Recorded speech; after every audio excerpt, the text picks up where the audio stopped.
While I was in college, I was in the Glee Club at Purdue, and while I was in the group, the organization at large, like Purdue Musical Organizations at large, was going through a lot of transition. And so the organization that I stepped into in 2014 really looked nothing like the one that I left in 2018.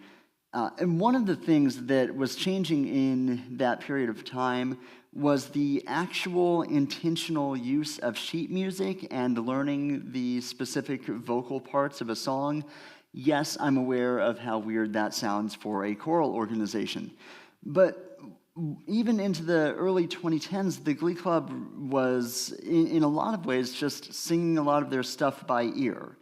What would happen is you would get assigned a voice part when you would come into the group, in your first year, and you would just kind of be told, go and stand by, this older guy who's in the same voice part, and you would just listen to them and sing what they sang, even if what they sang was wrong.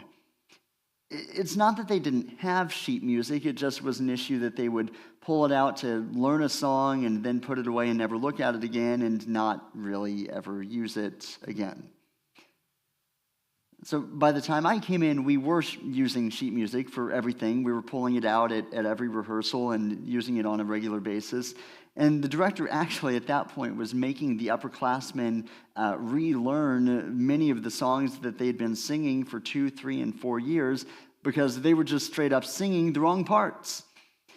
And yes, that sometimes meant learning the right notes to sing, but other times it even meant learning the right words to sing. I vividly remember one guy's reaction when we were singing It Is Well one day in rehearsal. He was holding the sheet music in front of him for maybe the first time ever, and he was singing through the song with everybody else, but he stopped about 2/3 of the way through, and I was a little confused what was going on because I watched his expression go from one of confusion to understanding and back and forth a few times beyond that. His mind had clearly just been blown about something. And so after rehearsal, he explained to a group of us that he was so relieved and he understood the song so much better now because he now knew that the last verse of It Is Well begins with the line, "And Lord, haste the day when my faith shall be sight." Because for 4 years, this man had been singing with gusto, "And Lord hates the day when my faith shall be sight." This is an actual phenomenon that has a name. It's called a mondegreen. A mondegreen is the mishearing or misinterpretation of a phrase, typically in a lyric or a poem, which results in an often nonsensical or humorous phrase. So, it's like how when you were growing up, we all thought that LMNOP was just one mega word in the alphabet, not 5 separate letters. It's just things like that we mishear and misunderstand what's being said. And those mondegreen moments, because I know you've got one in your own life, help us to understand the importance of listening. Because just 1 or 2 different words or syllables or even letters can completely change the entire meaning of a conversation if we aren't careful to listen well. For a few weeks here between Easter and Pentecost, we're taking some time to talk about our witness to the world, how we go and we live out and we share our faith.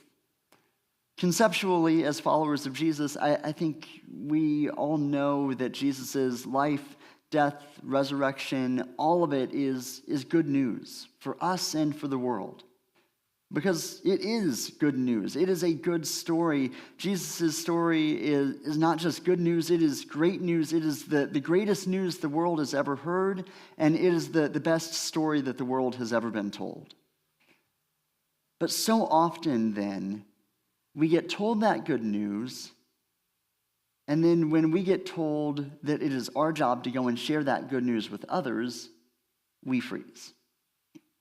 Whether it's from fear of speaking to people or fear of not having the right answers or fear of rejection, we allow ourselves to be overwhelmed by the thought of telling somebody the good news. And so we're using Dave Ferguson's book called Bless, 5 Everyday Ways to Love Your Neighbor and Change the World, as an outline for evangelism, because evangelism doesn't have to be hard. We have made it harder than it needs to be. Evangelism does not have to be about having all of the right answers to go and tell your neighbor and convince them to follow Jesus. Actually, just trying to convince people to believe in Jesus is a pretty bad strategy for conversion. People's minds are not changed by simply, having the right arguments and the right words.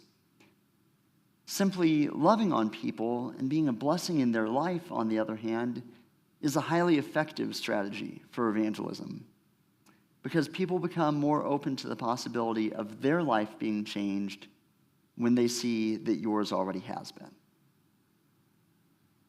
And so in the book, BLESS is an acronym that stands for Begin with Prayer, Listen, Eat, Serve, and Story. Last week, we talked about the first letter, B, begin with prayer. Every other piece of the acronym can be out of order. It's not a sequence of events so much as it is just a scaffolding for us to work off of. You can eat with somebody before you listen to them. You can tell somebody your story before you go and serve them. Life is organic. You can do things in different orders, and that is okay. Except you have to begin with prayer. Because the success of everything else that happens, all 4 of the other letters in the acronym, hinges not on your work in somebody's life, but the success of those things hinges on God's work in somebody's life. And so if you were just going into it without prayer, then you're going into it in your own strength and your own power and trusting that your will is going to be enough. But if we begin with prayer, then we trust that God's going to be the one doing a work in someone's life, and we know that that will be infinitely more effective. And we then get the chance to participate in the things that God is already doing.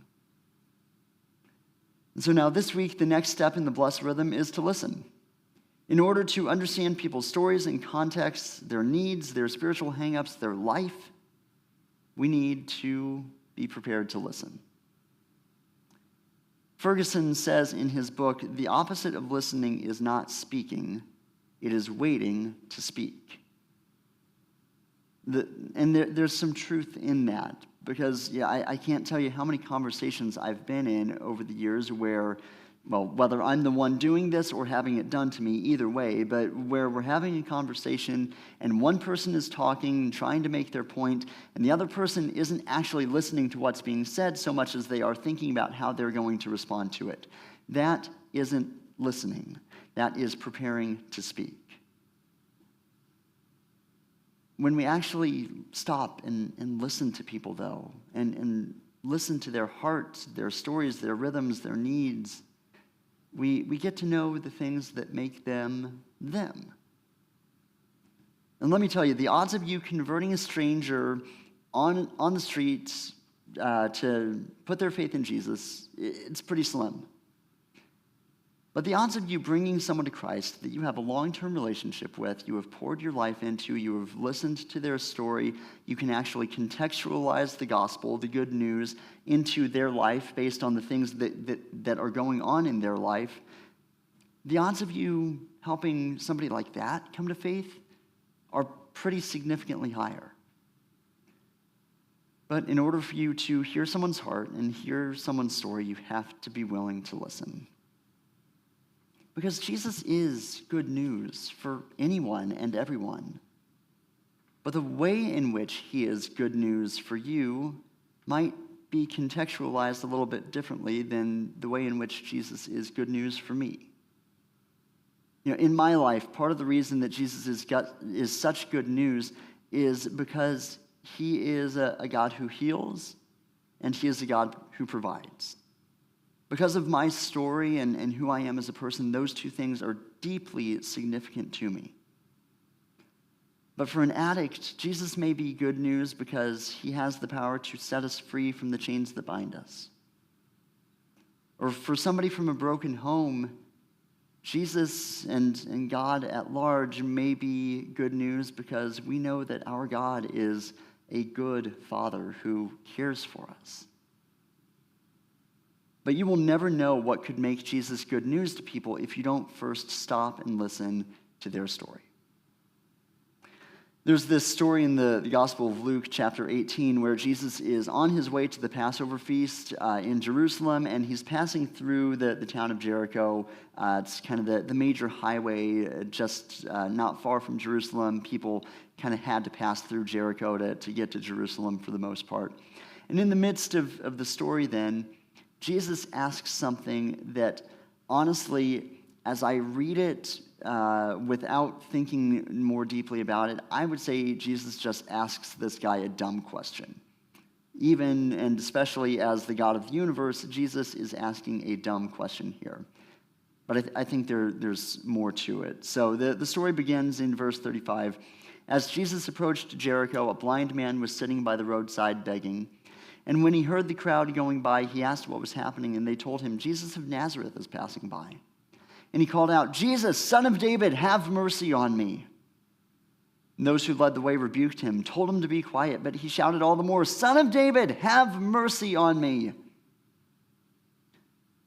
So Jericho, this time of year, right before Passover, again, it's a major highway, everybody's coming through town. Jericho would have been busy this time of year, like chaos. Absolute insanity. Downtown Indy during the Final Four. Chicago during rush hour. New York City during pretty much 24/7. And in the midst of all of the noise, a blind man cries out for Jesus as if he's going to be able to hear him in the midst of the noise. And we're not told that Jesus was looking around for somebody to heal that day, and he was prepared to come in and do a miracle. But I think, as a side note to the main point here, I think Jesus was always listening to what was happening around him and was always prepared for the ways in which God might have been moving in any particular moment. So the story continues. Jesus stopped and ordered the man to be brought to him. And when he came near, Jesus asked him, what do you want me to do for you? And there's the dumb question. Because this is Jesus, the God of the universe, omnipotent, omniscient, and he is asking this man what seems like a very obvious question to me. I mean, I can tell you what this man is going to say in this moment. So Jesus comes up and says, what do you want me to do for you? Blind man on the side of the road who is crying out desperately for me to come and draw near to you. What do you want me to do for you? Shall I go to the library and rent out a book for you? Like, come on, Jesus. This is a very obvious issue here. You're a smart guy. You know what's going on. But I don't think Jesus is asking for his own sake. I think he's asking for the sake of the blind man because he wants to know what the blind man actually wants. And so the story again continues. The Lord, I want to see, he replied. And Jesus said to him, receive your sight, for your faith has healed you. Look, you can tell anyone what you think they need.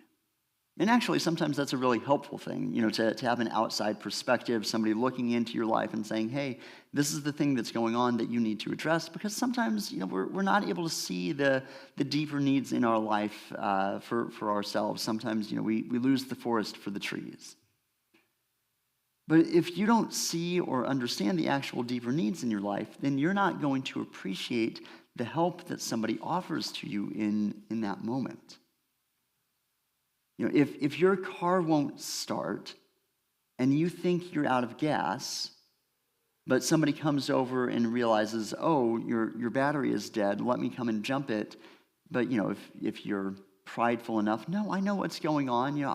I know that my car is out of gas.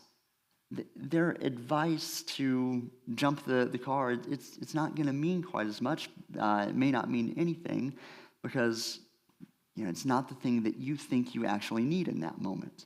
And so the problem is still going to remain. You can fill up your gas tank, but it's not going to help. Or maybe the flip side of it then is like, I know what I need. I say that I'm out in the water and I'm drowning, and somebody comes over and hands me a sandwich, and it's like, okay, well, thanks. I mean, appreciate the food, but that's not really the issue going on here. And so when there's this disconnect between what we think or know we need versus what somebody else thinks or knows we need, when the disconnect happens, offering help is not going to mean very much. And so Jesus here, he comes in and asks the man what he wants. And what if Jesus were to have gotten down next to the guy and the guy just says, hey, can you just spare a shekel so that I can have lunch? Honestly, I imagine Jesus would have given him the shekel. I don't think the story would have ended up in the Bible at that point, but I'm pretty sure Jesus would have done it.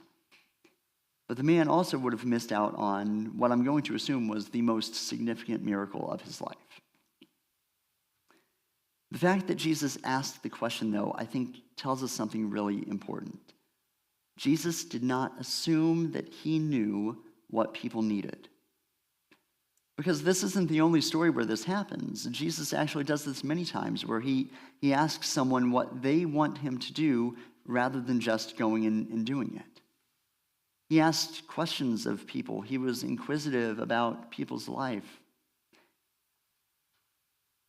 And sometimes if we fail to ask questions and listen to people's felt needs, we'll miss the opportunity to do the thing that they really need us to do.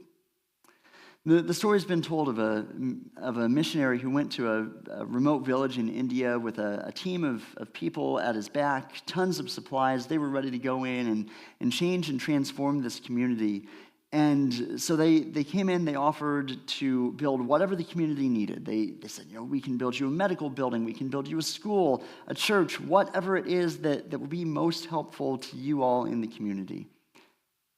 And so they asked, what do you want us to do? And the community said, what we really need most is a mailbox. And the missionaries were a little taken aback by this because they had offered a medical building, a school, a church, some significant structure to put in their community. And these people just want a stupid mailbox? Are you kidding me? But the villagers explained that if a community doesn't have a mailbox, then they don't have a zip code. And if they don't have a zip code, then your community, no matter whether it's 20 people or 20,000 people, is not recognized by the Indian government, and as a result is ineligible for social services from the government. And so the simplest and best thing that these missionaries could do for them is to build them a mailbox. Proverbs 18:13 says, to answer before listening is folly and shame. Being a good listener does not just involve us sitting in silence and passively nodding along as somebody speaks to us.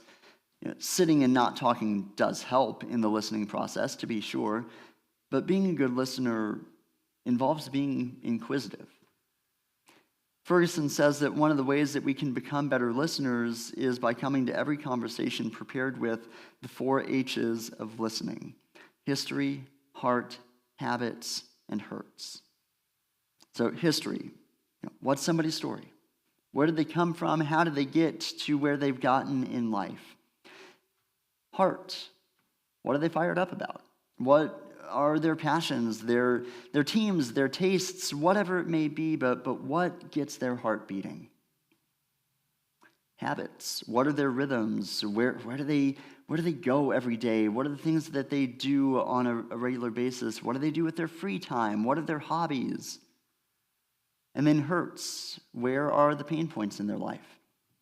What do they identify as pain points, and what do they fail to identify as pain points? And so yes, we can listen to people and their stories, but we also can listen to more than just the words that individual people say, because there's such a thing as listening to whole places and communities as well.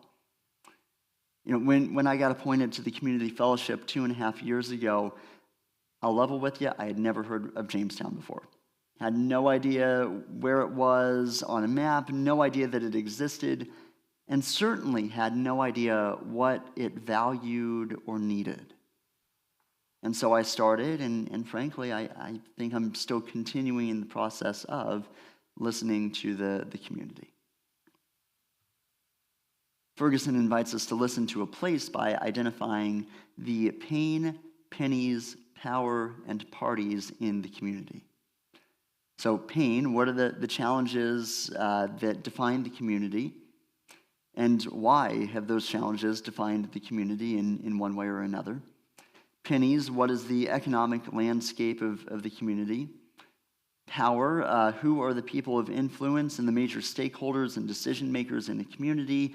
Even if they aren't the ones that are actually taking the votes and leading the charges, like they're the ones that actually have sway in the community. And then parties, what does the community value and celebrate? If we're going to be the kind of people that bless our neighbors, if we're going to be the kind of people that actually help others see who Jesus is, then we have to become people who listen first. Not people who jump in with answers or people that already assume that we know what somebody needs, but people who slow down long enough to actually hear the stories. Because when we listen, something shifts. When you listen, you stop seeing people as projects and you start seeing them as actual people that are made in the image of God who have genuine struggles and needs. When you listen, you stop trying to fix and you start trying to just understand. When you listen, you begin to hear the places in someone's life where Jesus is already the answer to their problems. They just may not know it yet. And this is where ministry really begins to take place. It doesn't happen in the perfectly crafted arguments and in having all the right words, but it's in knowing somebody well enough to say, hey, I think Jesus might be able to meet you exactly where you are right now. And you only get to that place when you've listened. So let's make this real practical here this week. What if you just picked one person? Not all of your neighbors, not 10 people, not your whole community, but just one person. And what if, instead of trying to say the right thing, you just decided, I'm going to be curious about their life? Ask a question. Follow up on something that they told you the last time you were together. Pay attention to what excites them, what drains them, what they carry that nobody else seems to be noticing or asking about. And then this is the key. Don't rush past those things. Sit in it. Listen to it. Let it matter to you, because that might be the exact place where God is already at work in their heart. The reason that we listen like this is because this is how Jesus has already treated each one of us. Before Jesus ever calls us to change, he sits and he listens. Before he offers correction in our life, he comes and simply draws near to be with us. Before he heals, he asks the question, what do you want me to do for you? And the truth is, every one of us has a deeper need than we often realize. We might ask for a little help, a little peace, a little direction, and Jesus looks at us and says, I've come to give you something so much more than that. Not just temporary relief, but real life. Not just a quick fix, but genuine transformation. And honestly, it's possible that some of you are in this room hearing me say these things and are thinking or perhaps even realizing for the first time that you have never experienced this yourself, let alone offered this good news to somebody else. You've been following Jesus for years, maybe for decades, but you've always felt like you needed to put on a mask with Jesus because you believe that he doesn't want to listen to you, because you believe that he wants you to first have it all together and then you can go to him. But you can't actually let him know just how deep the pain and the hurt and the brokenness is in your life. You can't actually tell him what you want from him, because if he knows how desperate or how broken you are, he's going to turn and leave you behind. If you have never experienced that ability to bring your full self before Jesus, if you've never actually spoken with Jesus and been honest about what you need, you can. You don't need perfect words. You don't need everything figured out. You just need to be willing to come to him and say, Lord, this is where I am, and this is what I need. And he meets people in those moments. He always has. And so as we go out this week, yes, go and listen to others. But maybe, before anything else, take a moment to be honest with God about your own life. Because the more you experience his grace in your own life, the more naturally that same love and grace will flow out of you into the life of others. And that's how we then become people who don't just talk about good news, but actually live it out in all that we say and do.